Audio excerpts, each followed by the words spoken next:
Hey everybody, welcome back to the Headbangers Book Club. Second episode, only a 2-week wait in between. It's amazing. It's like we're a new team. And real speaking professionals. real professionals. Speaking of professionals, we're about to introduce ourselves like a normal podcaster. So my name is Zach. And I'm Kelly. There's no long pause there. Nailed it. Because I forgot to say it. So we're back. We're really doing this. We're really doing. Putting the effort to do an actual podcast, and we are here today to talk about Sebastian Bach's 18 in Life on Skid Row. But first, first I want to thank Sebastian Bach for writing the book and also for retweeting us twice. That was very cool of him, especially since when he retweeted us, we had, I believe, 3 followers on Twitter, 2 of which were just me under 2 different accounts. It was initially just my blog and Dystopian Dance Party following us. And I can really generally see somebody getting mentioned by a podcast, seeing that they had 3 followers and being like, what the fuck? I'm not going to give these people free publicity. But he did. I wouldn't. Yeah. Whether he noticed or not, it's also totally possible that Sebastian Bach just casually hit retweet and did not vet us in advance. But either way, thank you for doing that. It's very cool of you. And we got some responses, which I'm going to read now. So we asked for people's comments. We had, of course, some of our loyal listeners on YouTube. We had some feedback just on the new direction in the podcast in general. And on our last episode on the 2 Led Zeppelin books. First up, Juicebox Cowboy. It's a different feel. Jukebox Cowboy said, "Hey, cool. I reckon I'm on board, Buckaroos." He's a real cowboy. He uses the real cowboy lingo. "I love both rock and roll and stupidity. So you're in the right place for that, for sure. Hopefully, our first episode did not disappoint you on either note." Then we had, I think, a new. I don't remember this name. We're usually like I don't know if you saw the third Bill and Ted, but there's a scene where they're talking about Wild Stallions, like talking about letting down the fans, and when they say the fans, like they literally know all of Wild Stallions fans by name. So that usually that's where we are also. But this looks like a new name to me. It's Gerald Hewley, I think is how it's pronounced, and he said, "Digging your channel. I have a love-hate attitude towards Kiss, so I really enjoyed those episodes also. Thank you very much." Jay Shane, another familiar name, said, "Glad you're back. Got really stoned and read the book again." That's a good idea. We did it wrong. I only really Every time I get stoned now, I faint, so I wouldn't get a lot done. Well, but think about Stairway to Heaven and then think, would you rather have read that or would you rather have passed out? I mean, I didn't fucking read it, so. Anyway, he got stoned and read the book again. I only really have one problem, that it's grown men sleeping with 14-year-olds. That's a fair place to draw the line. I mean, it is, but also, like, you're not going to read that book then. Yeah, that's like, that's a deal breaker for Led Zeppelin. At least 2/3 of the content is. He said, "Love the new direction / any direction away from 12 Months of Mike." So that's the resounding feedback is, thank God you're not watching Mike Myers movies anymore. And then Marty White responded, "The 14-year-olds were troubling.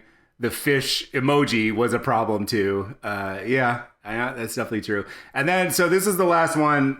This is my favorite. This is my favorite comment. And in fact, I just decided, I never said anything about this in advance. I just made a snap executive decision that my favorite comment every episode, if you send us an email at headbangers@dystopiandanceparty.com with your mailing address, we will send you some swag. We will send you some free. I've had stickers printed, official Headbangers Book Club selection stickers.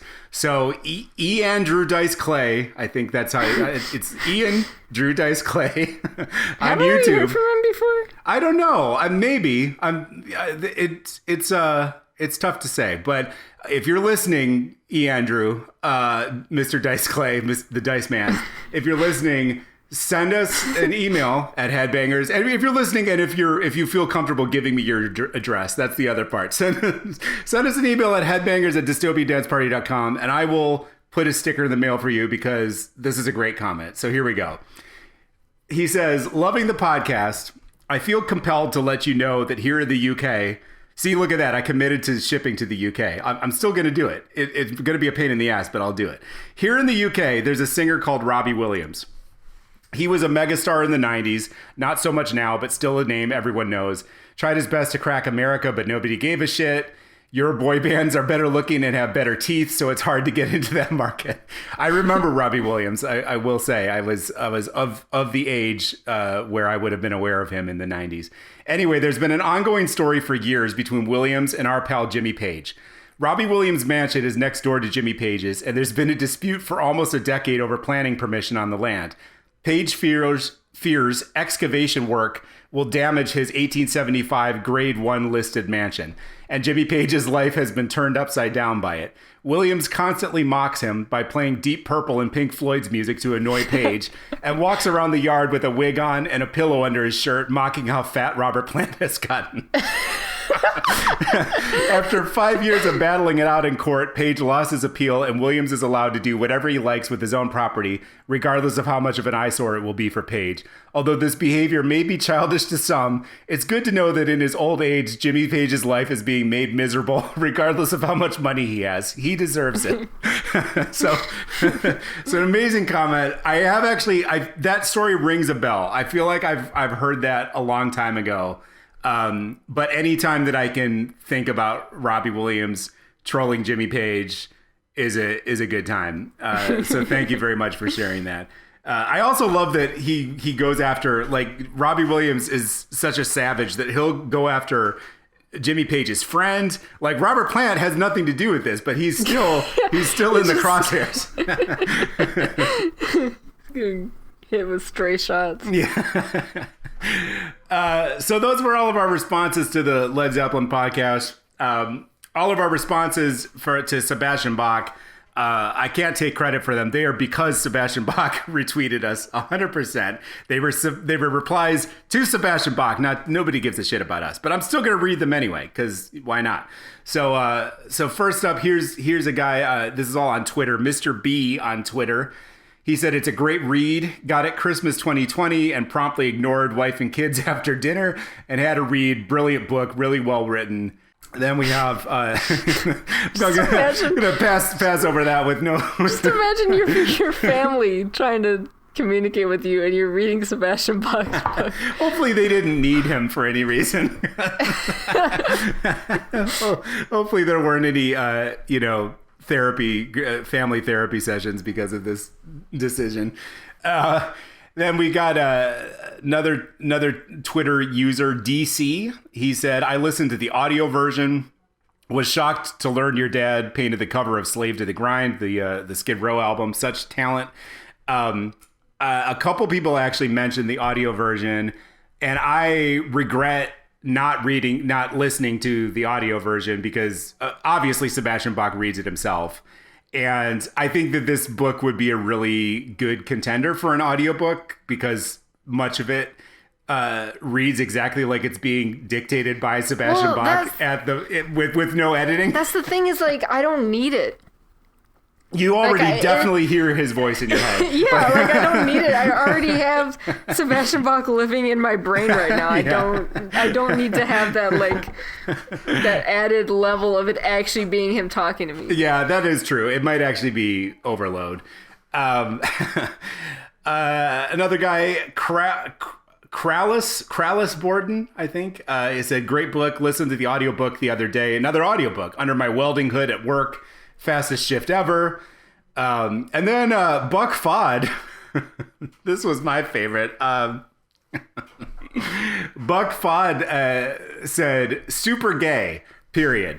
And I don't know what's gay. Like, I'm not sure. I don't know if he's calling Sebastian gay or if he's calling us gay or like the fact that he retweeted us is gay or the fact that we're doing a podcast is gay. I mean, to be fair, a man doing a podcast about a man, kind of gay. So he has with his little sister. Yeah, with his little sister, exactly. He has a point. It's you know, I accept. If a man reads a book written by a man, is that gay? Yeah. I accept the feedback if it was in fact directed toward me. He did not elaborate what was super gay, however, so I can only really interpret. And then we got, these are actually, I want to call this out because one of the coolest things about the Sebastian Bach boost that we got is that I actually saw some women respond, and I don't think we've ever there were maybe a couple of people who responded to a couple of the Mike Myers movies who may or may not have been women, but I don't think any of our, like, you know, our hardcore, our day ones, are any women. It's usually kind of a sausage party. So I thought it was nice to see some comments from women, and I hope that more women listen to us. Yeah, well, I hope so too, because part of the reason that I like doing this podcast is recontextualizing rock music, which is a sausage fest. Right. I don't know, because I'm a woman who likes like older rock music, and I know that a lot of more exists, but I feel like a lot of it is like weird and rape culture, like with anything else. So yeah, it's usually this kind of thing is like bros broing out, you know, and which is fine. Like I've got bros are okay. We're reading a book written by a bro right now, you know, like Sebastian Bach, possibly the king of the bros. So I don't know. I think Vince Neil's the king of the bros. Okay. That's true. I feel like Sebastian Bach would agree with that. But you know, it's cool to hear from some women too. So anyway, Tracy Swain said, I really love the fact that Sebastian wrote the book himself. Yes, as we've established, that's very evident. It's very much in his voice. And also, as the book goes on, there's so far it's only happened once, I think. But there's parts that are in brackets that appear to be Sebastian Bach's unedited notes to his editor. So that's fun. I think from what I've seen, I think there's going to be more of those coming, but we've only really had one today. So yes, he definitely, this was not, I'm willing to bet this book was not ghostwritten. And you can draw whatever conclusions you want from that you like, but that's, I will say he definitely wrote it himself. Also that he did the Audible with his own voice. Usually when I read a book, I fall asleep. 18 in Life is very entertaining. Yeah, there's no way you're going to fall asleep with Sebastian Bach yelling into your ear. He had one hell of a time touring and was honest to what the life was actually like. And then probably my second favorite comment after the Robbie Williams one is from Nicole Mozingo, who said, I'm guessing to Sebastian and not to be, respectfully, your lips have great shape. About Sebastian Bach? Yeah. I think because of the cover of the book. I mean, he looks like a beautiful girl on the book cover. Well, do you have a hard copy of it, or are you just? I reading? don't. I'm just going by the. I'm reading it on Kindle. Oh, okay. Well, then you're missing out on this. Oh yeah. Oh nice. Yeah. Wow. Yeah. That is the so this is the slip cover. Oh, okay. Yeah. This is what I mistakenly thought was like a You mentioned that it was like a pullout or like a centerfold. I was mistaken. It's actually the slip cover, the and it says on the slip cover, it's like, see inside cover for a full color poster. Yeah, he was a beautiful man. Like there's I never really thought about it, but there's lots of pictures of Sebastian Bach, and I'm like, what a cutie pie, you know? Yeah. Speaking of, you know, this is a gay podcast, so I'm going to be. It's not the first time that it's been called that. So. Yeah, exactly. We might as well just lean into it, and I'm just gonna be just talking about the men that we. I mean, you can't deny it, especially when a lot of the men in that scene were honestly kind of ugly, but they could like they could like dress up well in makeup. Right. Sebastian Bach was like legitimately a pretty man. Yeah, and his lips do have a nice shape. So thank you, Monica, for saying what all of us were thinking. So that's all of the feedback. Like I said, this is fun. I like it when people interact with us, and going forward, every time that somebody's comment really speaks to me, I printed up those stickers. You can put them. I'll post them on social media so you can see what they look like. It's like an Oprah's book club kind of situation. It says official selection on it. I still need to send Callie some. I promised I'd send her some, and I haven't done it yet. So FYI, if you send me your address, it might take a while because I'm a lazy piece of shit, but it'll get to you eventually. You can put it on. You can, if you've got a copy of the books at home, you can put them on there. You can. I don't officially condone this, but you could go into a bookstore and like guerrilla style. I actually thought about doing that. I actually thought about when you send them to me, I might go in and put them on there. Yeah, I've thought about it too. I've not, if the cops ask and you report it and you say that I told you to do it, I will deny it. But if you unilaterally decided to do that, people out there, what could I possibly do to stop you? So just do with that information what you will. But so yeah, I put them on the 2 Led Zeppelin books that I have. I sadly do not currently have a physical copy of 18 and Life on Skid Row, but I might actually get one just so I could put the sticker on. So this is really benefiting Sebastian Bach also. Yeah, I have a signed copy of it that I will be putting it on. So yeah, nice. It will have the official Sebastian Bach signature and an official Headbangers Book Club sticker on it. So this will be like a super official copy. It's a collector's edition. It's hardcover. I think I paid like $18 for it. And that's the reason I know. I can't even remember how we found out about it, but I was living in Detroit, but I have friends in Lansing, and we found out that he was going to do a book signing for his new book at Schuler's Books. Schuler's Books. Oh my God. Yep. I haven't been there in so long. That was like the bookstore when we were growing up. We went there all the fucking time. Yeah. So I drove back to Lansing and picked up my copy, and then we waited in Schuler's Books for like 2 fucking hours, and I heard 18 in Life, I Remember You, and Youth Gone Wild. It seemed like those 3 songs over and over and over and over again. We were waiting and waiting and waiting, and like just like trapped in this bookstore listening to Skid Row for hours and hours. And I imagine, because we knew why we were there. We were there for the book signing, but it was like on a Saturday night. Yeah, there could have been other people. Yeah, I imagine that the other people who were there were like, why the fuck are we listening to 18 in Life again? Why are there all these like metal people around? Because like the people who showed up, it was like me and my friend Rachel, and then like a whole bunch of people were like, they're here for Sebastian Bach. It's like the Lansing area people who listen to like The Edge or whatever. Right. It was all those people. And yeah, I just posted to our Instagram. So if you're listening to this and you want to see a picture of me and Sebastian Bach, oh nice, go check it out. It's on the Dystopian Graham our Instagram, and it's me and Sebastian Bach. We took a couple pictures of him, and he was nice enough. He was fine. And he signed my book, and it was great. Yeah, and I see the signature really in there too. I like he was like perfectly nice. I didn't like have a conversation with him. I just wanted to get my picture taken. Right.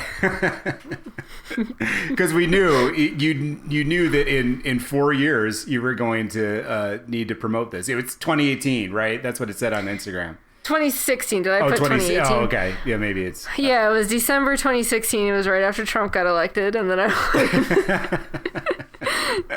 So it's really the best of times, the worst of times. Yeah, yep. It was the year Trump got elected, and the year I met Sebastian Bach. Yeah, so my history with Sebastian Bach is not that exciting. Like last time we talked about like how we were really into Led Zeppelin, and I am not a Skid Row fan. I'm not a Skid Row fan. Like I don't hate Skid Row. I just don't really think about them. And so my encounters with Sebastian Bach were mostly, as we said on the last episode, we were big VH1 watchers. And Sebastian Bach was just constantly in the early 2000s, like late 90s, I guess early 2000s, was constantly a talking head on VH1, like every fucking show. He was on what was that? What was like the rock version of Making the Band or whatever that they did? With the Gene Simmons one? Damnocracy? Yeah. Wasn't he on that? Probably. Yeah. It was him and Ted Nugent. Oh my God. Yeah, what the fuck was that called? Familiar. It was Damnocracy? Supergroup. Yep, that's it. He was on Supergroup. And it was Doc McGee. Okay, so he was managing the group. Oh, and Jason Bonham too. Yeah. So it's like full circle. Right. Yeah. And Ted Nugent, Evan Seinfeld. What is Evan Seinfeld from? Biohazard. Okay, that's not my that is not my niche. I apologize to Evan Seinfeld. If you're listening to this, I don't know who the fuck you are or Biohazard. My modern rock credentials are clearly in question. But I do know who Jason Bonham is. I do know who Scotty is. He's a director and producer in the pornography. I saw it. Yeah, I saw that. You don't even know. I'm not familiar with his film work either. I also, coming from Michigan, I of course know who Ted Nugent is, the Motor City Madman. There's the part of my brain that, you know, basically is the same part that runs suicidal ideation has given me has been thinking, should we read Ted Nugent's books at some point? I found it. I was at a bookstore in Utica, Michigan, and I found it, and I was like, I'm not fucking buying this. Of course it's in Utica. I'm not purchasing like this. That's probably where most copies of Nugent's books were sold, was in Utica, Michigan. I've lived in Michigan my entire life, and I know 2 people who've met Ted Nugent. Just like my boyfriend went fishing with him, I guess, at some point with like his friend, which is bizarre. Marlo should really have a podcast and not us. Like he has lived a life. Marlo is way more interesting than either of us. And then the other one was my friend Andrea, my best friend, met him. So it was more of like a Sebastian Bach thing. But yeah. So anyway, I have not had the pleasure of meeting. Yeah, no. I really don't want to. And I've probably, he's probably seen some of the things back when I had a personal Twitter account, he's probably seen some of the things I've said about him, and he would probably shoot me with a bow and arrow. But anyway, still love his music though. Still fucking love Stranglehold. Like, I don't care. I really don't. I know this isn't a Ted Nugent podcast yet, but I don't want to. And like, I know, we've talked a lot about cancel culture. Right. And obviously, Ted Nugent should have been canceled since at least the 1980s. Right. I mean, yeah, like, and probably since he adopted a teenager so he could have sex with her is probably, that feels like grounds. If cancel culture existed, that would do it, Yeah. But man, I really like Stranglehold, man. Yeah, I love. It's a fucking jam. Yeah, it's coming from. We're not even from Detroit, but coming from. I feel like if you're born within a 200-mile radius of Detroit, you just love lunk-headed, plotting, hard rock, and that's Ted Nugent, Grand Funk Railroad, Kiss. Grand Funk Railroad. I feel bad. Has Mark Farner done anything? I feel better about liking Grand Funk Railroad. And I think he might be like super Christian. Like he might be that kind of Republican, but I don't think he's like a Trump kind of Republican. But also he's no longer in the band. It's all the other guys. And I guess Mark Farner just does Christian music. I really like Mark Farner though. And Bruce Kulick. Bruce Kulick of Chris. Of Kiss. Of Chris. There's an image of Mark Farner on a horse, and like every year on my birthday I'll be like, when I say I'm a Sagittarius, this is what I mean, and it's just like Mark Farner shirtless on a horse. And I'm the only person who laughs because it's the niche of being like a young millennial woman who is interested in astrology and like a Grand Funk Railroad fan. Right, that's like, pretty. Like the Venn diagram does not always overlap. So Sebastian Bach. Anyway. back to Sebastian Bach. So yeah, I didn't watch. I have a vague memory of Supergroup, but he was just like always on VH1 as a talking Just head. anything. It would be Anytime. like, I love the 80s. Yeah, and it was I love always the 90s him probably for the early stuff. constantly yelling. Like he was just like, he seemed like so annoying. Like he was just like so like up here. And I was just like, oh, fuck, it's Sebastian Bach again. Like, you know. So that's... I told you about that podcast I listened to, the 33 and the Third podcast, where it's him and Ricky Rockman, who is also on VH1. Yeah. Constantly. And they're talking about Guns N' Roses and like everything. Because like in the 33 and the Third podcast, they go off the books and then they have like a guest on there that they talk to. They have one that was Danny Brown talking about Low by David Bowie, which is really interesting. That is interesting. But the Sebastian Bach and Ricky Rockman one, every single time like the writer would say something about Axl Rose, it would like, the clip would stop where they have like the guy reading and then it would go to them and they're like, oh, that is so untrue. And like every single time. And they're both so like loud. Like Ricky Rockman kept taking these like big like, he would like suck air in, so he'd be like talking and he'd be like and then like keep talking, and then, you know, like Sebastian Bach never stops yelling, so it's just like it's a really high energy thing to listen to. Like it takes a lot out of you. Yeah. So, you know, that was my early experience with Sebastian Bach, but I have since come around on him, and I follow him on Twitter, you know, through the Headbangers Book Club account, partly, you know, because I'm reading his book, but partly also just because he just seems like a chill dude. You know, he's constantly getting in fights with people. I will say that, but at least they're Twitter fights now and not physical fights. So yeah, he seems like a good guy. And I think maybe this is me coming out of the Led Zeppelin book. And as we established, I fucking hated all of those guys by the time I was done with those books.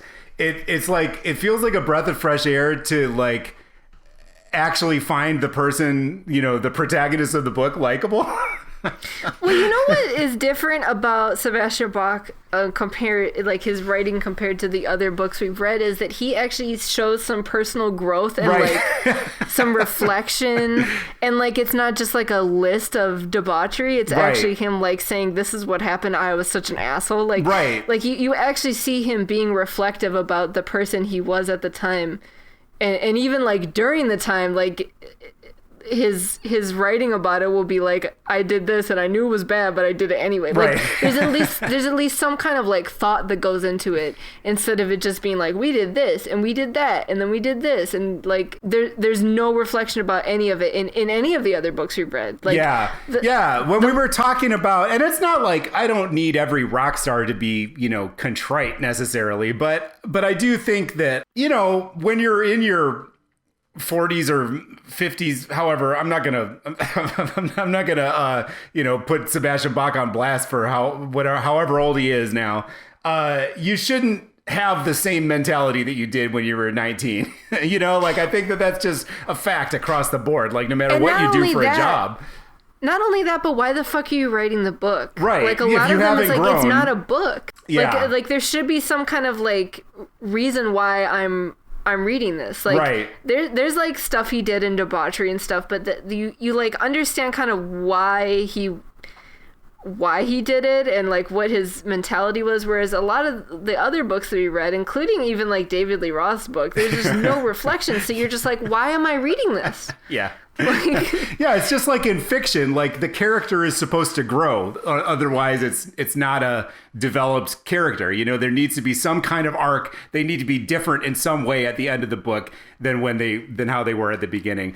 And this kind of like our conversation last time about, you know, cancel culture, whatever that is, and like accountability in rock music. Yeah, it's sort of like the most of the time these narratives are like, they go crazy, you know, have all kinds of wild sex, do all kinds of drugs, and then just stop. And then now they're older and they don't do that anymore. But like, there's no self-reflection about it. It's just like, oh, I don't do that anymore. And I don't know, like to me, that doesn't feel satisfying. So, you know, I find it more relatable, I guess, that, you know, he looks back and has some regrets, you know, unlike like we've literally, the second book we read was called No Regrets. And it was by Ace Frehley, so there should have been some regrets. Like, that's all I'm gonna say. And it's not even that it's relatable. It's again that it gives me a purpose to read it. So I'm like seeing, even if you were just telling, like not in a narrative way, but even if you were just telling someone a story, if there's no personal growth or like reflection or like purpose for you telling them that story, you're gonna be like, why the fuck are you telling me this? It's just like, a list of things that happened. Yeah, because at a certain point, it's like when like you're overhearing people talking about like getting drunk over the weekend. It's like, that sounds fucking dumb. Right. Unless there's like a purpose to this story or like there's some kind of funny part of the anecdote. But if you're just listing shit that you did, why are you telling me this? Right. Yeah. Like have some, like, edit what you're saying to people so that there's a purpose. Yeah.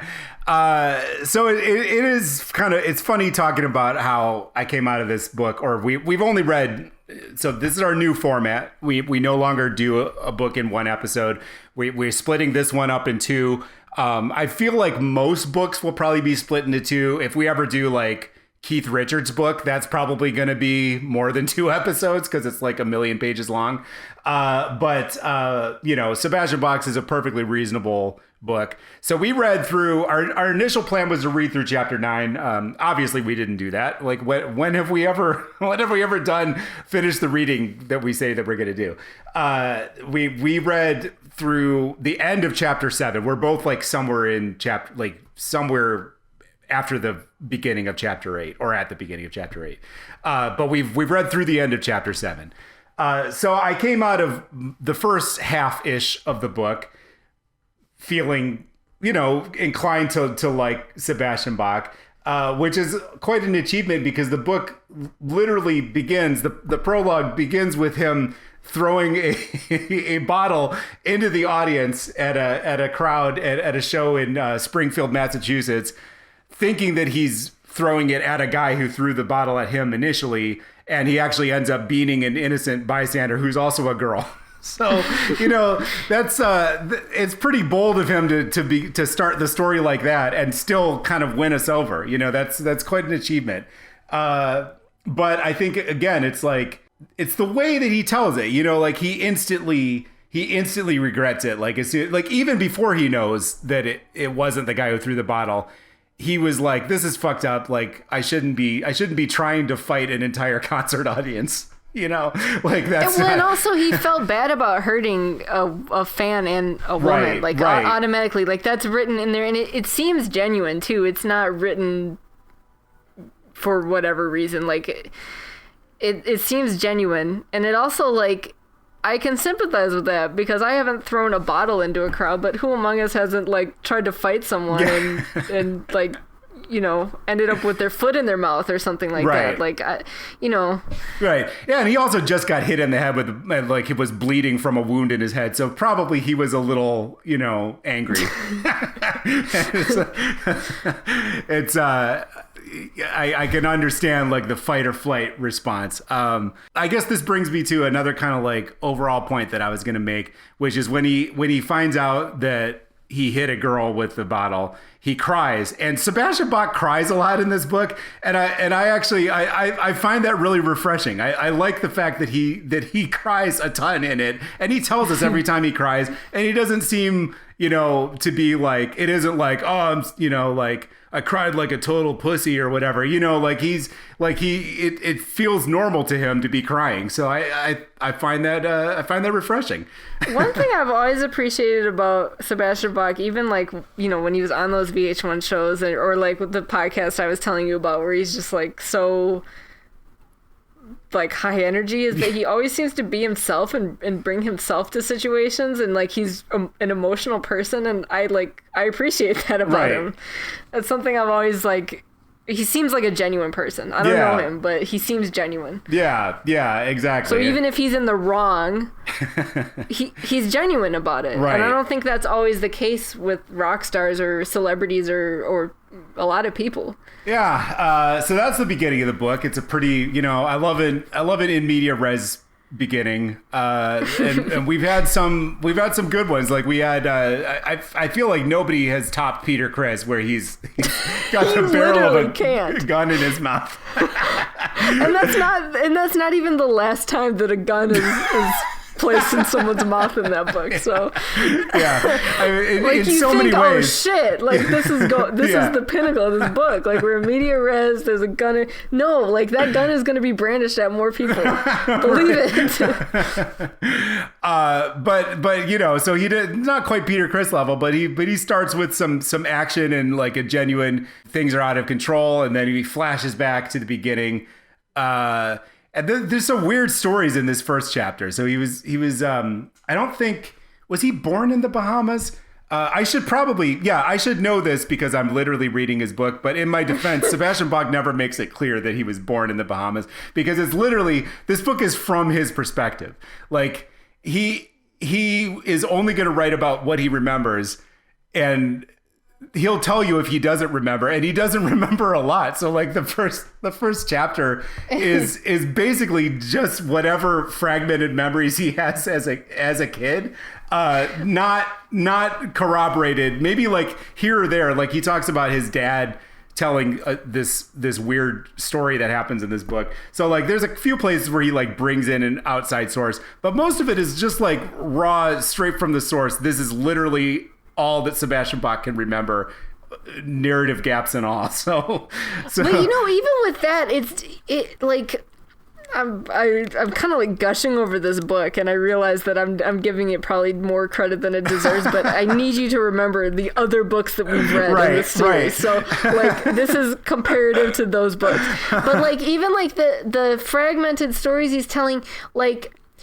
even if they don't actually mean anything in the narrative, the way that he writes about them in the like, he makes them matter within his own narrative. So you know why he's telling you these stories, which is like, even if the rat chewing his finger while he's asleep, or like finding a starfish, like they don't seem significant, but then he like explains why they make sense within the narrative that he has for himself, which I think is what a biography is. Like he's telling you why does he remember these things. He's not just telling you random stories.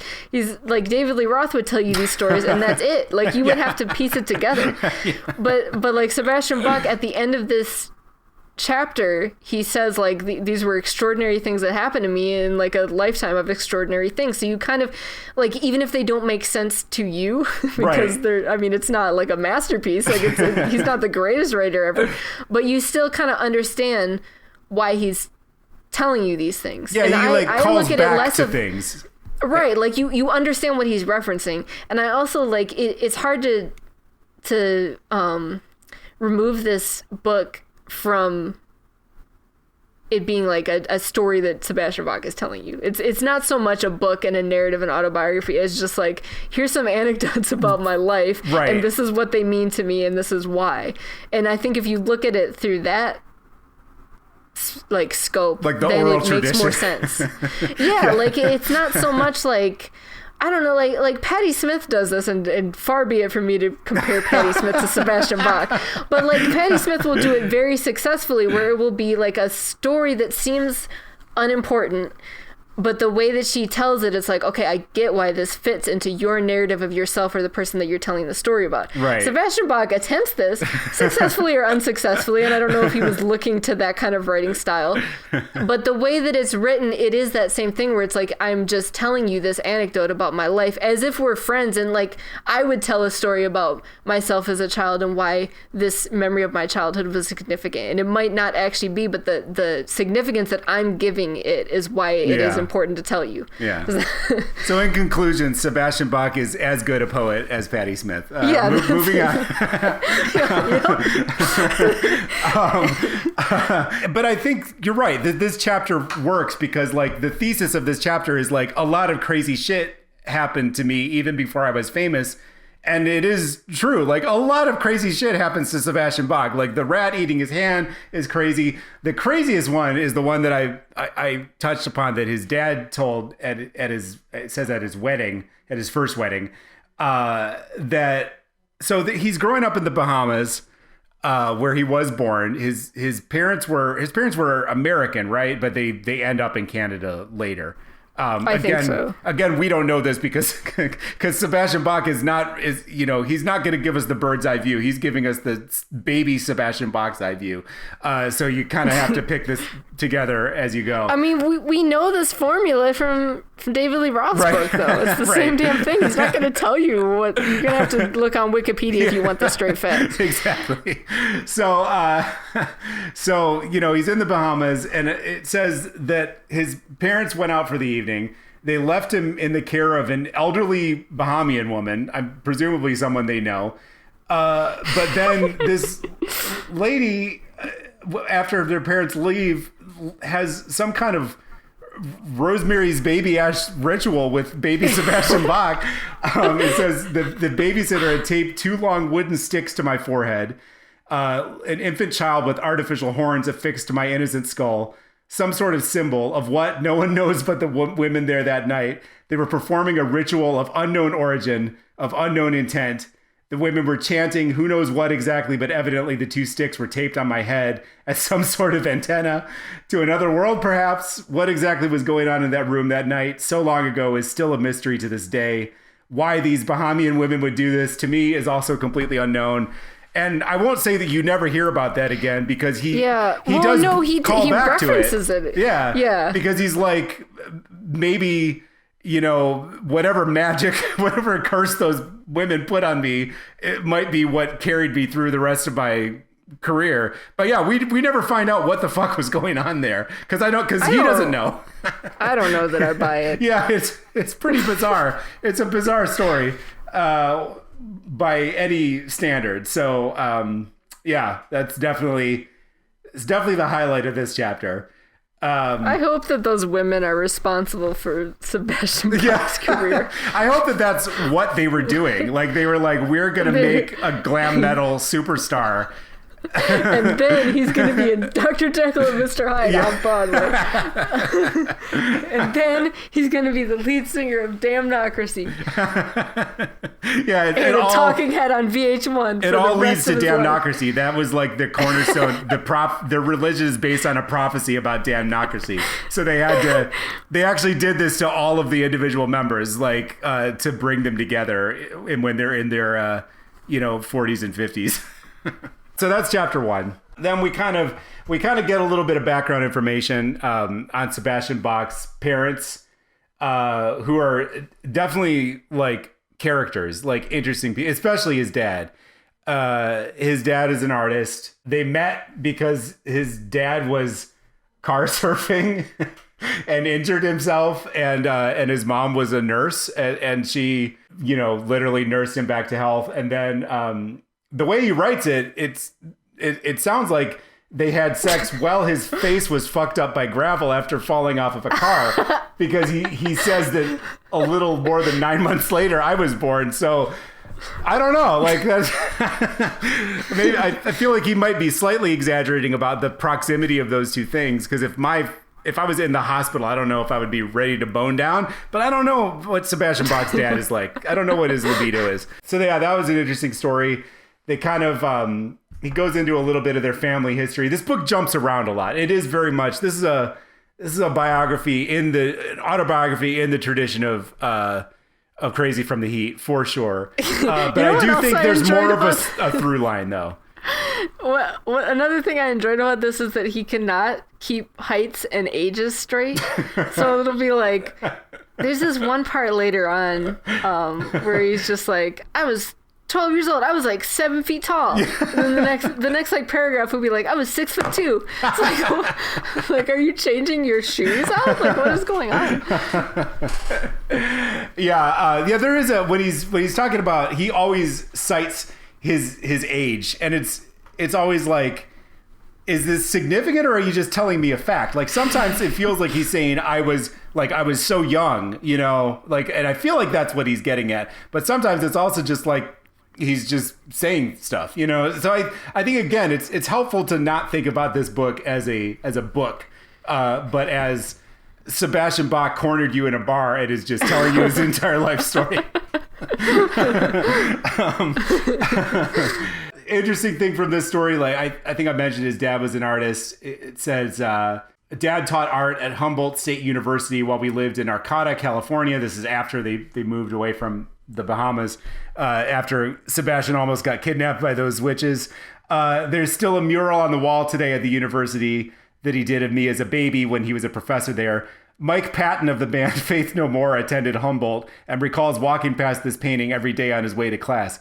He did not realize that he was, in fact, walking past the first ever Sebastian Bach poster as a student on his way to study hall. So, you know, just like interesting stuff like that. I like the part where he's talking about how he got his name and he was named after John Sebastian. Yeah. But he wanted to be named after Sebastian Cabot of Mr. French fame. Yeah, I feel like John Sebastian I thought I was named after Sebastian Cabot. Okay. Yeah, that's an objectively cooler person to be named after than Mr. French. But, you know, he thought he was named after Sebastian Cabot. Turns out he was named after John Sebastian because his dad smoked weed with John Sebastian. Like honestly, Sebastian Bach's dad also needs a book. Like there's some stories in here for sure. How much different would it be if Sebastian Bach's dad smoked weed with Sebastian Cabot? Yeah, I mean, I said it was cooler, but actually, if he was blazing it with Mr. French, that would be way cooler. So I take it back. So he's growing up in Ontario, gets into comic books, gets into Kiss. I was like, we got to the Kiss part, and it's like, man, it all fucking comes back to Kiss. Yeah. It's so funny too. Like, I really liked that part of him just talking about like comic books and Kiss, because those are like the two things that probably consume my life the most as well, because I work in a comic book store and I'm constantly talking about and thinking about Kiss, even when I'm trying not to. When I'm trying to talk about Sebastian Bach, suddenly I'm talking about Kiss again. Yeah, exactly. Another thing I like about this book is it kind of reminds me of The Dirt. This is a weird way into this, but it reminds me of The Dirt in that, like Motley Crue, Sebastian Bach is a surprisingly good archivist. Like, he has all kinds of old pictures. He has a poem he wrote when he was a child about the Hulk, which is amazing. I'm not going to read it because it's going to sound like I'm making fun of child Sebastian Bach. But his poem about the Hulk is amazing. There's some interesting stuff here. You know, we talked about when we read all of the Kiss books, this is like a common thing that they all said that the Dynasty tour was like where things went south because it was mostly kids in the audience. And I thought Sebastian Bach makes a good point, which is that his first Kiss tour was the Dynasty tour. He was, you know, literally one of those kids. And then that was what like inspired him to become a rock star himself. So it is kind of, there's an interesting, like a gentle reprimand of Kiss, which is like, you know, they were still influencing people, you know. I think they were like, I don't think Kiss would even have had the longevity that they have had if they didn't have those kids in the audience. Yeah, right. Like, who would care? Yeah, because I mean that was like, Dynasty was around the time that Kiss was starting to become, I mean, the reason why they have bad memories about it is because they were starting to get like a little washed up. So it's sort of like they were able to renew their popularity because there was a whole nother generation that came up and then supported them through the 80s, which, like, yeah, if there weren't kids in the audience at Dynasty shows, nobody would have been checking for Kiss in the 80s. Yeah. So, and the 90s and like. Yeah, exactly. I like the part where he talks about when he met the singer Phoebe Snow and they bonded over whether each other could sing as high as the other person can. And the way he writes it, it's like, "Hi Phoebe, I'm Sebastian. I love your voice. Hey, do you think you can sing as high as I can?" It's like that's literally the first thing he says. Yelling, I'm sure. I'm sure he's not. You can definitely, yeah, it's like you can hear his voice anytime he talks about Tommy Lee, or anytime Tommy Lee shows up. I don't know. Has Tommy Lee showed up for you? Oh yeah, you've read the Motley Crue part. Yeah. He always writes Tommy Lee's dialogue with like 7 exclamation points or question marks, which is how Tommy Lee talks. I'm like, yeah, you nailed it. Like, that's him. There's just a lot of, there's a lot of stuff here about he starts singing in the Anglican church. Another thing that's kind of refreshing about this book is Sebastian Bach. It genuinely feels like he got where he is because he's a really good singer. It's not like, you can't say that about everybody that we've read these books about, their career took off because they were talented. But it's like, from when he was a kid, people could tell that he was a good singer, and he was a good singer, and he was passionate about it too. Like, this book actually talks about music. It talks about like him goofing around and doing stuff and some of the debauchery and getting drunk and whatever else. But it also, a lot of the first part of the book is him talking about being in a choir and actually like learning how to sing and touring at a young age. Yeah, so he takes voice lessons at one point, so he like can sustain his voice and not just scream. And actually like enjoying doing it. Right. It's not just like he's just doing it to be a rock star and get girls or whatever. Like he enjoys singing and he tours. I'm sure that the other stuff factored into it, but you actually see him like working towards something, which is kind of refreshing. Yeah. Which is not to say like Led Zeppelin obviously knew about their instruments and, Robert Plant was a good singer and whatever else. But right. They were just so fucking insufferable that it's like that overshadowed it. Right. Yeah, exactly.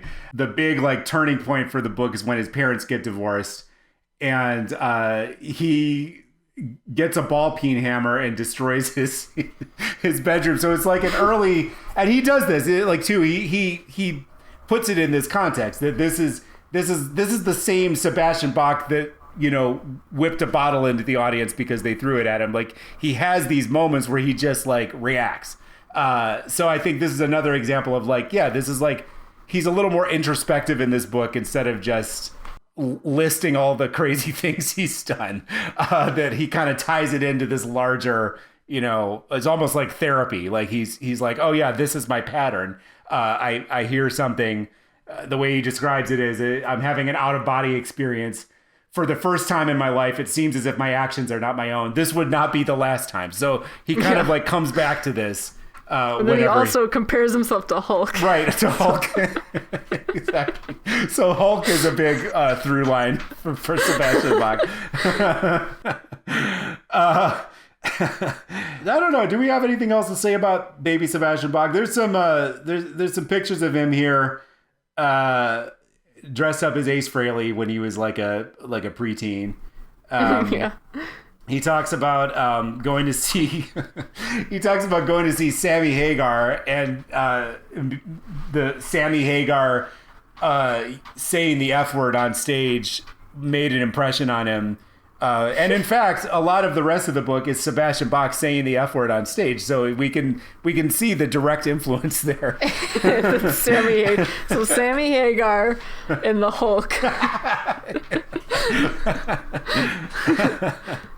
the Red Rocker and the Green. What is he? I think he's called the Green something. Yeah, I don't know. I work at a comic book store, but I don't know that much about comics.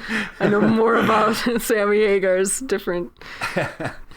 Speaking of the divorce and Kiss, his dad like gets the family back together to take, because he knows how much Sebastian loves Kiss, and even Sebastian Bach at this point is like, I told a therapist this story once, and they were like, "Oh my God, that explains everything. The fact that your dad got the family back together to go see a Kiss show, so it's like for the rest of your life."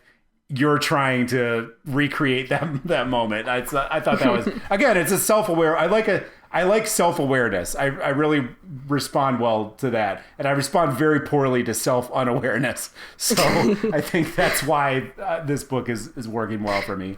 I liked the relationship he had with his dad and a lot of the stuff his dad did for him, like the part where his dad takes him to Marvel, and he gets to meet people like. Mm-hmm.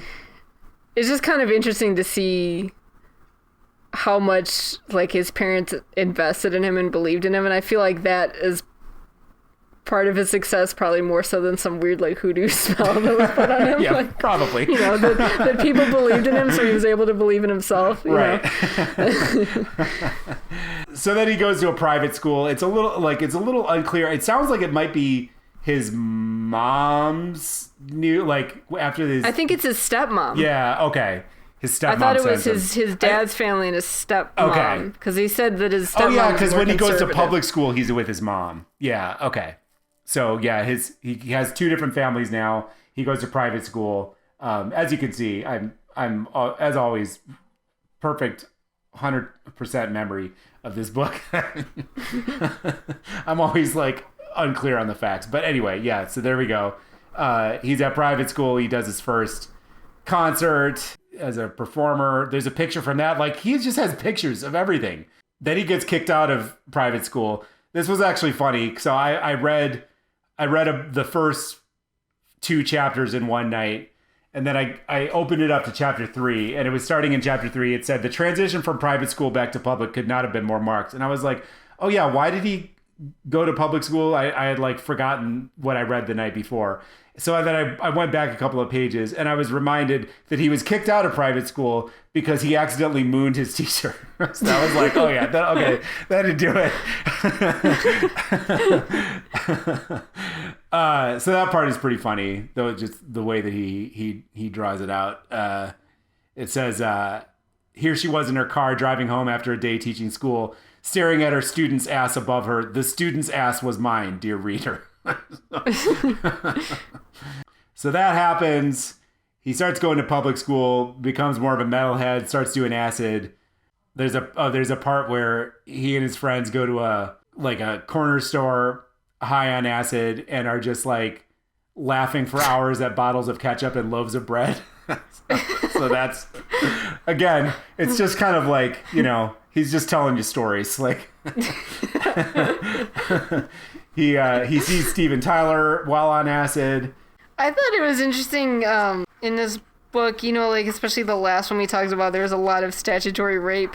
And in this one, there's a lot of statutory rape, but it's on him. Yeah. And, like, I don't know that he would, and this is kind of what we were getting into, like, Laurie Maddox and stuff. I don't know that he would think about that as statutory rape, even though he was, like, in his young teens. Yeah, he doesn't in the book, but yeah, I mean, it is. Yeah, I mean, and again, like, that, especially with, like, because there's a different way that men react to that, or are, like, societally conditioned about statutory rape than women are, where it's like, if you're a young woman, a teenage girl, like, it's statutory rape. If you're a man, then it's like, oh, you had sex with an older teacher, like, that's a good thing. You're not conditioned to think of that as abuse, but it definitely is. Right. So, like, I don't want to, like, put a narrative on him that he doesn't want, but it's still, like, it's just something I noticed because it like, especially with the last book that we were talking about that, and that happened in a lot of the Kiss books too, where they had experiences with way older women when they were in their early teens. Right. It's just kind of, I don't know, it's just something I noticed. I don't really have a whole lot to say about it, but it is something that stood out to me. Yeah. Well, yeah, and I think, even like between the lines, I think there is, like, again, some self-awareness. So he drops out of school at 17 and decides like, I'm going to go to Toronto and try to make it in the music business. And, at first his parents don't want him to go. And then they're like, well, he's obviously going to go whether we want him to or not. So then he's just like, he's living this crazy life. Like, this is a part where he keeps kind of like stopping the story to remind us, like, how old he is at this point. And this is where I feel like it is significant, that he's like, I was not even old enough to be like, they should have thrown me out of the club. But I was headlining it. And, they were like... Well, and also he mentions that he was tall for his age, right, and he had a whole bunch of makeup on and stuff, so he was able to pass as an older person. Yeah. So he joins this band in Toronto, which is initially called Herrenvolk, which is German for, like, men who look like women, I guess, basically. I mean, I don't think there's not a direct translation for Herrenvolk, but that's basically it. Then they rename it Kid Wicked, and they just look like a Canadian Motley Crue, basically, which I'm guessing they pretty much are. So yeah, they're like playing these biker bars. where people are like doing cocaine at the tables. He's like living. The first time he describes her, he's living seemingly platonically with a woman who's, the first time he mentions her, he says she's a stripper. And then the next time he mentions her, it's either a different woman or now she's a sex worker. So I don't know, like... or like full service yeah, sex worker. Yeah. He's just living a wild life for a teenager, you know? And I think this is around the time where he says something about like a much, like a woman in her 30s taking him home and he like couldn't perform, I guess. This happens a few different times. Again, like it feels very like un-rock star to be like, you know, I wasn't into this girl so I couldn't come. Like I mean, who else talked about that? Peter Criss. Exactly. The true sensitive member of Kiss. He sang Beth, so he didn't sing Calling Dr. Love. Beth, he couldn't get it up. Yeah. He's not putting a label on it necessarily, but he had I think he does genuinely seem to be reflecting and saying like, this was a wild life for a teenager to be living, you know, like, and I think he's had some kids of his own at this point, which is probably part of why he's like, man, I can't believe that I was that young. And then there's some wild stuff, even not rock and roll related. Like he was working in Detroit. I was like, oh, of course this happened in Michigan. He was working at some kind of scam telemarketing agency where everybody was doing cocaine. I was like, yeah, it sounds like Michigan. Yeah. I like the part about being at, whose wedding was it? Oh yeah, it was his bandmate. Was it Rachel? It's Mark, a photographer, Mark Weiss. It's while he's in Kid Wicked. He leaves Kid Wicked and goes to, we're jumping around, you know, but he leaves Kid Wicked, which is, they're Canadian, gets basically poached by another band called Madam X, who are based in Detroit. Right. So now that's how he ends up in Detroit doing the telemarketing job. And then he's at Mark Weiss's wedding. Is that what it is? I say all that just to say that I like the part where Kevin Dubrow is like, hey, don't call me up on stage because I sweat. I don't want to sweat. Is he wearing like a powder blue? He's wearing a blue suit, yeah. A blue suit. He's like, I don't want to sweat through my suit. And then Sebastian is like, no, man, I got you. And then he goes on stage and immediately calls up Kevin Dubrow. Like, that's the kind of stuff that endears you to him. Yeah, like, exactly. I don't know. I've always appreciated like that. My friend Andy is like that, where it's just like, she'll be like, no, I won't do that, and then she'll do exactly what you're just to cause chaos. Yeah. Like I love people like that. Can you imagine Sebastian Bach and Kevin Dubrow? Like, I mean, this comes up later when he meets David Lee Roth. We're not going to talk about that until the next chapter, but I'm like, can you fucking imagine being at a table with Sebastian Bach and David Lee Roth? It's actually Sebastian Bach, David Lee Roth, and Axl Rose. And I've never identified more with Axl Rose than in that moment, because Axl Rose basically has to storm out because if he doesn't leave, he's going to throw a punch at David Lee Roth. And I'm like, I am totally with you. I totally get it. I also appreciated the different point of view of the Vince Neil and Izzy Stradlin fight that you get. I just like, you know what I've been enjoying about this book is that it's just kind of like a callback to a lot of the stuff that we've already read about. So it's like we read about that in The Dirt, and then we hear this like different like this different perspective on it. Right, yeah. Because Sebastian Bach was there and he like yeah, one of the things I love, and also the Russia, when Motley Crue played Russia. Oh yeah. Sebastian Bach gives the whole perspective on that too. Yeah, one thing I really like about these books, it's like the Marvel universe. It's like, you know, different people. Like this is what I was saying. Like, I don't know a whole lot about comic books because these are like my superheroes. This is these are the like multiverse that I know about. Right. It's like the Izzy Stradlin and Vince Neil fight, and I was trying to find the part where the thing that they say about milk and cookies too.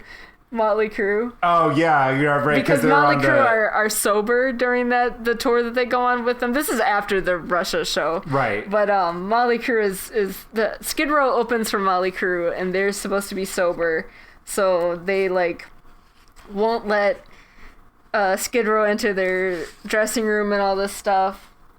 And at one point, like they're on separate tour buses, and Nikki Sixx and Tommy run onto their bus and they're like, "Hey motherfuckers, what are you doing?" And there's like multiple, like you said, multiple exclamation points after "Hey motherfuckers." Yeah. And then like Skid Row is drunk, of course, and so then the drummer of Skid Row is like, "Hey Motley Crue, can we get you guys something? Do you guys want some milk? How about some cookies?" And then like it's meant to be a joke, but then Nikki and Tommy get like really upset about it, and then they're told, this is the next day we were told not to make any more quote milk and cookie jokes at the expense of Motley Crue.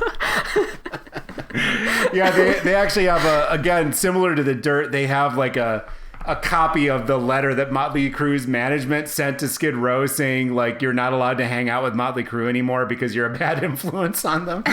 It's just and he you know, the irony of anybody being a bad influence on Motley Crue is not lost on Sebastian Bach. So yeah, I did that's one of the things I like about that is that there's a lot of overlap, like especially with the Dirt, but then occasionally with Kiss too. The whole Skid Row thing. So I thought this was interesting, and somebody who's a bigger Skid Row fan than I am would already know this, so I plead ignorance. But I always thought Skid Row was Sebastian Bach's band, like, you know, because who the hell else? Like, who cares about anybody else in Skid Row? I'm sorry if the other members of Skid Row are listening to this and are offended, but I'm just, you know, I'm telling it like it is. I don't know. It's just an interesting contrast to like the bands that were coming up in the 70s. Cause like even Kiss, who are as corporate as it gets, you know, those were four guys that came together relatively organically. Like, you know, Paul and Gene met each other and then they placed ads and met Peter and Ace. Like that's pretty standard rock band stuff. But this is like, he auditions to join this his first band, which becomes Kid Wicked. He gets poached by Madam X. And it's like all of this, it's like much more industry, you know? It's not like, oh, we were just four dudes who love to rock, you know? It's I don't know. Is it though compared to like, you know, we just talked about Led Zeppelin. Yeah, that was kind of industry. Well, I guess that might have been the impetus for that. Yeah, but I feel like it's like you can see how things had changed by the 80s and now it's like a business. Like he's, you know, he's a freelancer basically, and he gets and this is also playing into the thing about like it really feels like he got where he got because of his talent, because he's impressing all of these different bands and he keeps kind of like leapfrogging from one band to the next and getting a little bit bigger and a little bit bigger, and he ends up with Skid Row. But like I had no idea that Sebastian Bach didn't write 18 in Life. Like I just assumed that he wrote 18 in Life, but it was already written and he like got the demo and was like, well, and he also made it better from right. At least from he was what like, he said. I don't know could if that's sing this true, better. but Yeah, right. So yeah, I thought that was interesting. It doesn't feel like the fantasy version of rock and roll. It feels like this is his job, you know. And there's even a moment like later on in the Motley Crue when he's touring with Motley Crue where he makes a drunken decision to smash the painting in Nikki Sixx's hotel room, and then he gets a $15,000 bill and is like, wow, that was my whole pay for that for that whole tour. Maybe I shouldn't smash paintings in hotel rooms anymore. And I was like, wow, what a breath of fresh air coming after Led Zeppelin, who like never seemed to think about what things cost until, you know, their road manager possibly stole $100,000 from them. That's like the first time they show any kind of like understanding that things cost money and that it's actually their paycheck. Well, another thing he mentions, I don't remember exactly where it is, but he's talking about like the name Skid Row and what that means, and like at the time he says like he had a baby mama and a child, right. So it's like he was taking care of them at a young age. So I feel like his definition, and obviously like, you know, like Led Zeppelin all had wives and girlfriends and sometimes children, but they were all like man babies. So. Right. Yeah. But like, he already understood the like responsibility. Kind of similar to how like Mick Mars said something about that in The Dirt, where like he already had like debt and children to take care his of. back and, hurts. Like he doesn't have time for this medical nonsense. bills and right, like it's his job. And it was the same thing kind of with Mick Mars too, where he was working with other bands and he just found a band that worked, and then that there was a job. Right. You know. But then they still do, fun band stuff like get in fist fights in White Castle parking lots. Yeah, I love that part. Which Sebastian Bach describes as an amazing. He describes it. He uses basically the same phrase 2 times. First, he describes it as an amazing moment in skidstery, which I just want my note to Sebastian Bach. That does not work as well as Kisstery. I don't think you can't skidstery. If you separate skid from skid row, it has a little bit different of an implication. Doesn't sound great. So that would be my note if I was his editor. And then this one I thought was a more successful turn of phrase. It was an amazing moment in New Jersey White Castle parking lot history, which I know exactly what he's talking about. Because again, I'm from Michigan, so there's a Michigan White Castle parking lot history for sure. But yeah, talk about crossover. Doc McGee is the guy who like quote unquote discovers and starts managing Skid Row. So there's so much overlap with Motley Crue, like it's not even funny. And then also Bon Jovi, which we haven't read a Bon Jovi book, but after reading this, I want to read a Bon Jovi book because obviously they're New Jersey dirtbags. So like there's got to be some good stories there. And there is a good story. There's a good story here where for some reason it's because they do the like end of tour pranks. And so some of Bon Jovi's people pour freezing cold milk all over Sebastian Bach right before he comes on stage. So then Bon Jovi is like, or no, not Bon. Who is it? It's one of his bandmates are like, don't do anything. You're not allowed to say anything. Somebody was like, I remember what happened. Or like it was his manager, I think. So they were like, Sebastian, like, don't do it. And of course, but it's Sebastian Bach. So of course, right? Like this is another situation where he's explicitly told to not do something and then chooses instead to do it. Right, the most self-destructive thing. Yeah. So he comes up on stage and goes off on a rant about Bon Jovi. I think he calls him John Bon Blow Me or something like that. So it's basically like our podcast. Yeah. So then Bon Jovi corners him afterward and says, he says don't they get kicked off the tour? They get kicked off and then brought back. But I guess Bon Jovi like takes him aside and is like, I'm going to own you or something like that. It's it's just funny to think about John Bon Jovi being, I mean, again, he's from New Jersey. He's probably a relatively tough guy. But it's just hard to think about Bon Jovi as being a tough guy. So I'm trying to see if I skipped anything. I think the main thing that I underlined in this section was that apparently in the 18 Life video, Sebastian Bach had just had sex with his girlfriend at the time. I guess later wife. So does he say that he's like all wet? He said he was wet from his waist down to his knees. So next time you watch, what the fuck? Next time you watch the 18 Alive video, just know that he's covered in fluids while he's singing. How are you that covered in fluids? I'm sorry, but like from your to your knee? Yeah, I mean that's a lot. He didn't towel off like. Right, like he just put. I have not rewatched the 18 to Life video since reading that passage, but now I'm gonna look and see if there's like a huge stain on his crotch.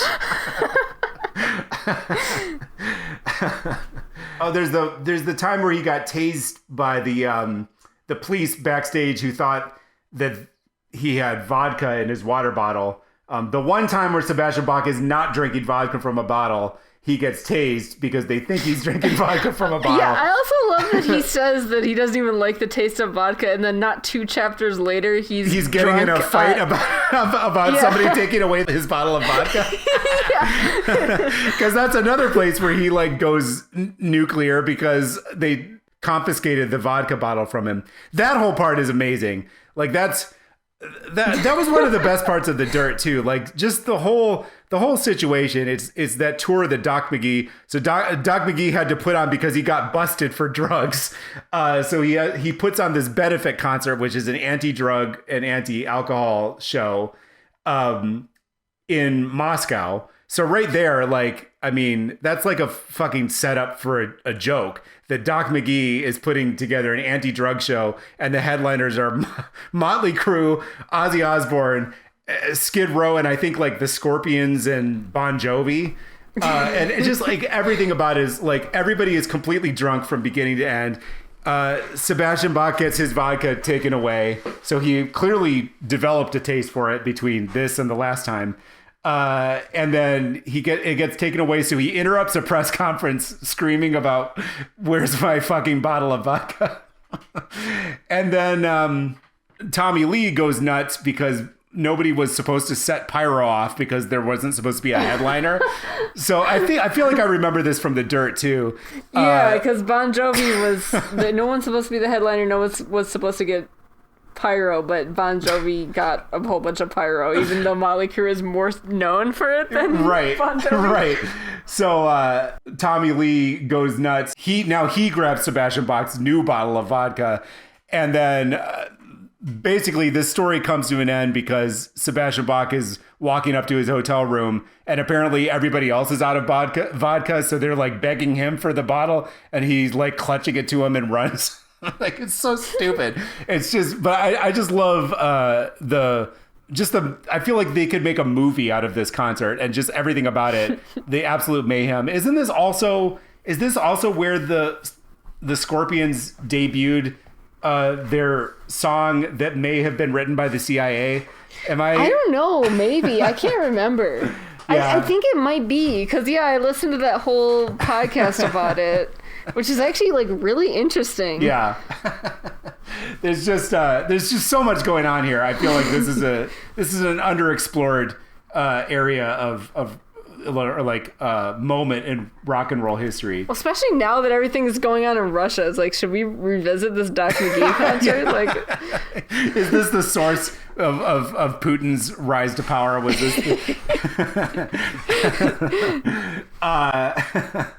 There apparently, according to Sebastian Bach, the Russians are obsessed with Ozzy, which I thought was interesting. Or like, not even, it wasn't Russians because it was the USSR at this point. So like all of these people from the Eastern Bloc showed up specifically for Ozzy. So I'm fascinated by that. And he has some theories about how like the bleakness of Black Sabbath's music like reflected the Soviet, it makes sense, like Birmingham in England. It's basically, I feel like there's a reason like people from the Midwest and the USSR and Birmingham have like a similar like sensibility about bleak, because you're bleak, industrial, like working class industrial. Yeah. And then the main other story, there's a great story in here where he does speed, and he says several times that like anybody reading this should know that Sebastian Bach should not be on speed. And again, like when I read that, I was like, yes, good God. Like I can't even imagine what Sebastian Bach is like on speed, but he does a good job of putting you there. So apparently when he cornered the dude in the, who was it? It was it was someone in Skid Row, right? Or was it someone in Bon Jovi? I can't remember. It was Snake from Skid Row. So he corners him and he keeps repeating. It says, for hours I would not let Snake out of the bathroom. I kept explaining to him over and over and over again, you are my Keith, dude. I'm your Mick. You're my Keith. I'm your Mick. You don't understand, though. You're my Keith. I am your Mick. And like, can you imagine? And then he calls his dad in the middle of the night. Well, no, when he's in the bathroom with him, I guess he kept like slamming the door shut. So I assumed that he would be trying to leave, and Sebastian Bach would just reach over and slam the door. It's like a horror movie. So then he pulls over on the side of the road and wakes his dad up out of his sleep. It's like 5 a.m. and he just like keeps yelling at his dad that he loves him, basically. And at first his dad is like, "Oh, this is so sweet. My son is calling me to say that he loves me." And then he's like, "Oh, my son is like speeding out and like has lost his mind." So that was a good story. It's a classic Sebastian Bach story. But it's another one where he like looks back and he says, that it's embarrassing. But then he does Speed again with Lemmy, where he just like keeps yelling at Lemmy about how good his lyrics are. So like, wouldn't you do Speed with Lemmy though? Like, if you're gonna do Speed with anybody, it's got to be Lemmy. Like, his fucking band was called Motorhead. Like, you got to do Speed with Lemmy. And then I guess he meets Lemmy the next day and he's like, "Yeah, you were really fucked up. Like, you did not handle that well." So yeah, you already mentioned we get the Sebastian Bach view of the Vince Neil Izzy Stradlin punch out. My favorite part is that like, so Vince Neil punches Izzy and his like gold cuff or whatever comes off, right. And so Sebastian takes it and then he like gives it back to him, and Vince is just like, "Well, because you gave this back to me, you can have it." Yeah, I think it's funny that like Sebastian Bach, like he was friends with these people at this point in his career, but it seems like he kept like his fandom of a lot of the people who were at this point like his contemporaries. So it's just kind of interesting. Like he always.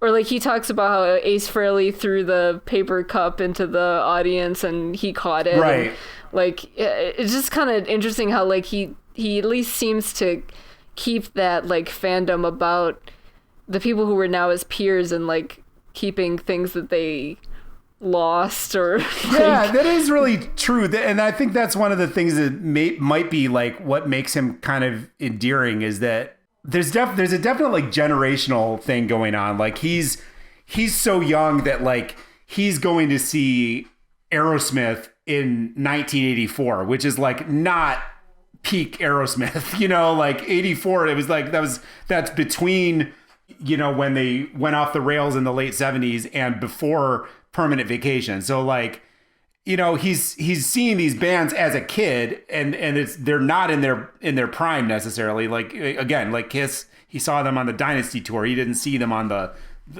tour that ended up on Alive, Well, and he had an album from Motley Crue. He got right. He was still a kid when Motley Crue's first album came out in 1981. Yeah. So like he had looked up to Motley Crue and now he's on the tour with them. Right. And so now Vince he's like Neil's friends with them. Maybe like 5 or Vince Neil might be like 5 years older than him. Maybe probably not 10 years.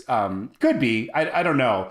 But they're not like a generation apart. But it's like enough of a difference that there's definitely like. They're peers, but also he's kind of the next generation. And then also, just spoiler for next episode, that comes up in the David Lee Roth scene. And that's when David Lee Roth almost provokes Axl Rose into punching him. So I keep teasing that because it's a great part. I like this part. This little quote that I underlined is... I feel like it encapsulates Sebastian Bach's writing style.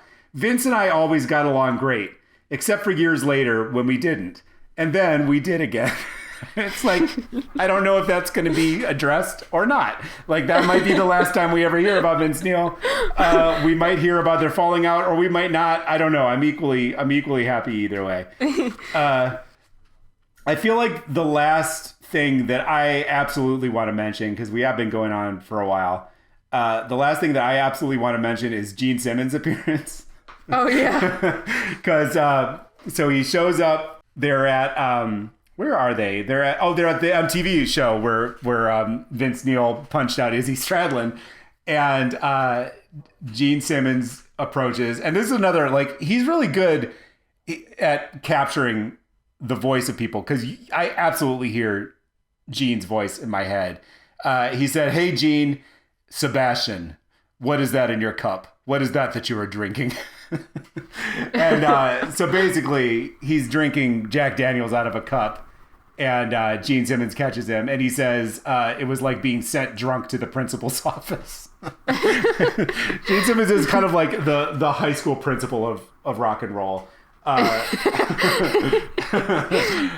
He says something like, how can you put this poison into your body? How can you do this to yourself? You're so talented, so gifted, such a powerful and attractive man, which is a really fucking weird thing for somebody to say, but I believe that Gene Simmons said it. So, Right.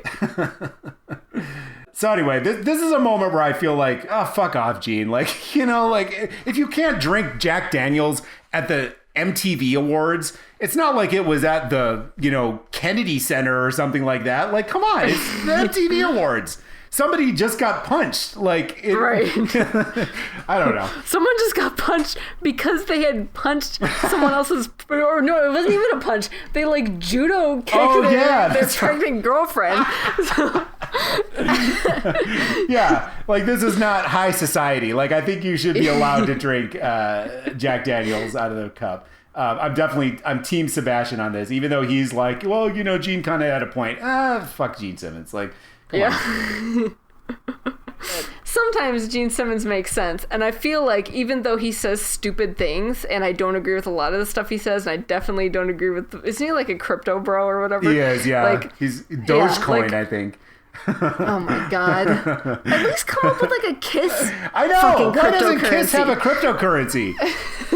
Like, they have every fucking shocked other that thing. They don't. I know. Right. So I'm not saying that Gene Simmons is right 100% of the time, but I think that in spite of it all, he does actually mean well. Yeah. Like, I think that he meant well when he was talking to Sebastian. You know, I don't necessarily agree with it for the reasons that we talked about. Like, why can't he have some Jack Daniels at the MTV Music Awards? But, like, I think that that's what Sebastian was saying, is, like, he at least, like, noticed that Gene cared, and that means something, you know? So the very last thing that I feel like we need to talk about is, I mentioned this before, that there's, like, a few moments, and I think I remember reading this about the book before it came out, so I knew what was going to happen, and I was kind of, like, looking out for it. And so toward the end of chapter 5, he's talking about when he called Bon Jovi Bon Blow Me. So then, like, Bon Jovi and his brother Tony and his dad are all coming out, like, threatening I to. forgot that it was his whole family, which makes it way funnier. Threatening to kick his ass. Like, this is such a New Jersey. This is like Real Housewives of New Jersey. His dad is like, "I'll fucking kill you." And Sebastian Bach is like, "Oh yeah? And who in the fuck are you, Colonel Sanders?" Like, so then Doc McGee gets involved. Everybody's saying that they're going to kick Sebastian Bach's ass. Nobody ends up. It says nobody actually kicked any ass, and nobody got their ass kicked. It just kind of ended. And then all of a sudden, there's this. It's in brackets. And at least in the Kindle I just saw version, it's in brackets, and then there's like a gray like background like highlighter to it. Yeah, and it just says in all caps, "Was this the same show where we got tied to the chairs?"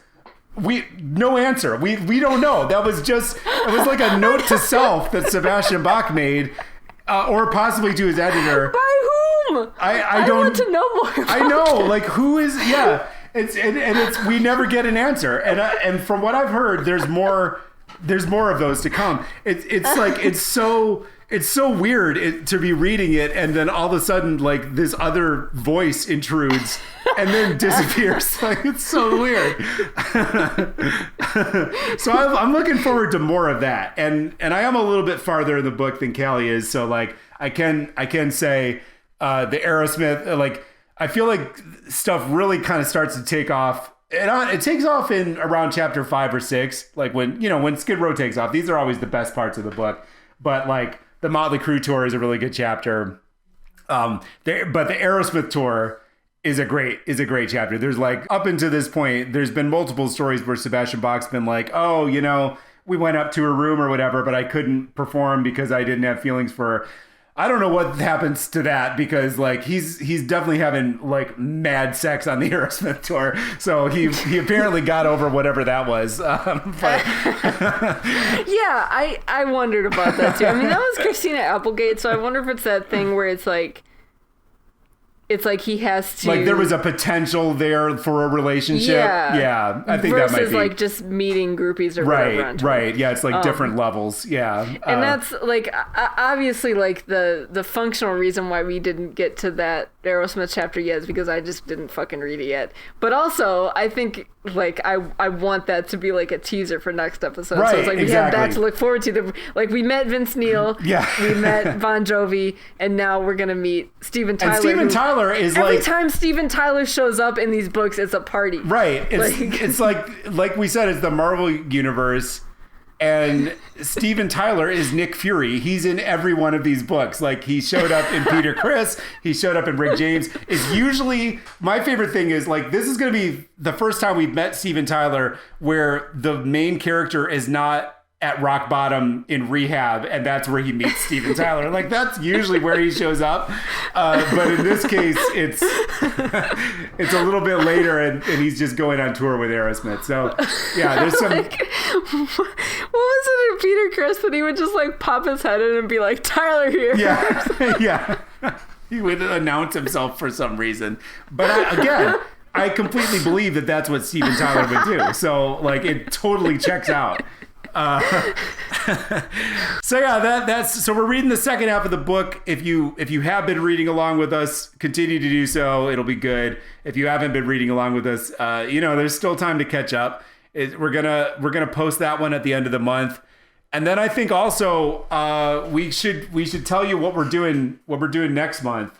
So in April, I'm sure you know, Meatloaf passed away a couple months ago. That was a bummer. But when I heard the news, I was like, wait a second.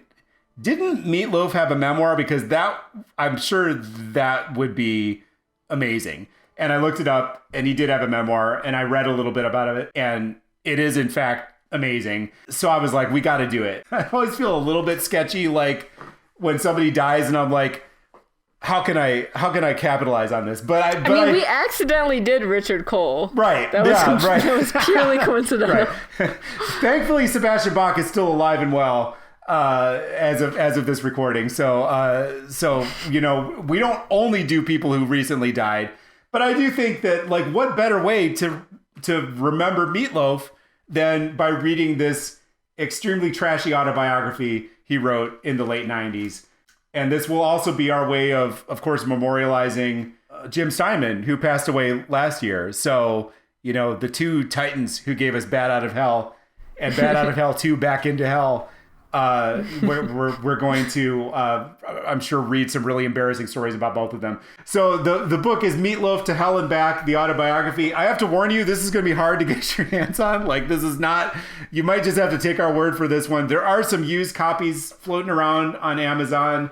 But it's like, it's not on Kindle. Maybe check your library.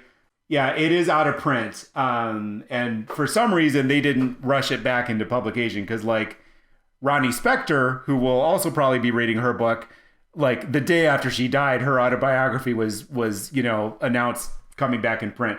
They're not jumping on Meatloaf. So, this might be a harder one to get, but I got a copy. And we're going to read it in April. So look forward to that. You can find us on Twitter at HeadbangersBC, on Instagram at HeadbangersBC. We're also at Dystopiangram. I feel like basically everything that shows up on one shows up on the other. And you can also email us, headbangers@dystopiandanceparty.com. In the meantime, we'll see you in a couple weeks when we get back to talk about the rest of Sebastian Bach's 18 to Life on Skid Row. Thank you so much for listening, and we'll see you again soon.